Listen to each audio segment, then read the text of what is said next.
So yan, pauwi na kami. Let's get around.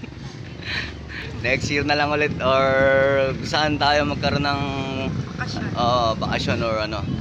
Kita tayo ulit mga kapamilya natin dyan. Blando family. Okay, ito punta na kami ng Sakayan. Papuntang Pure Gold. Tapos sa Pure Gold dun kami maghiwalay kasi ibang way niya eh.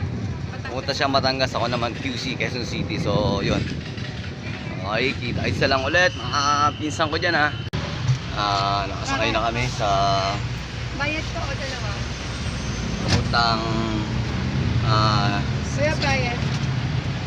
Pure Gold, Tansa Pure Gold. Tatlo. So yun kami iba ng way.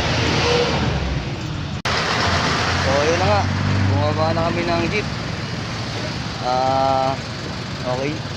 Saan ka Ate Beja? Tara, dito muna kayo. Kasi ako pag ganun ako eh. Tara. Saan dito ako sinusunod ako? Dito? O, saan paano ano mo? Sasakay muna kita. Saan ka ba? Dito na. Ha? Eto, so dito na kami maghihiwalay ng ate ko.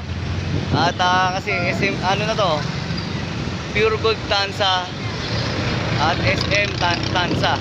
So si ate dun sasakay sa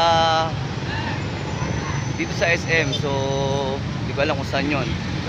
Ako kasi ibang way ko naman eh. Siya pa Batangas siya, ako naman pa Quezon City. So yan.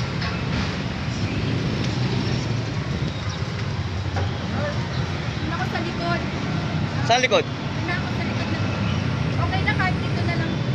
Ano, paano? Tawid ko na lang. O, tatawid ko kayo. Tara. Tatawid ko sila. Sa next na okasyon na lang ulit tayo magkita-kita. At dito na kami maghihiwalay ni ate. Okay? Dito ah. Dito ah. Ha? Send kayo sa GC kung nakauwi na kayo. Ha? Okay. Muli ako po si Biboy Virus in the house. So pauwi na tayo sa Quezon City. Okay.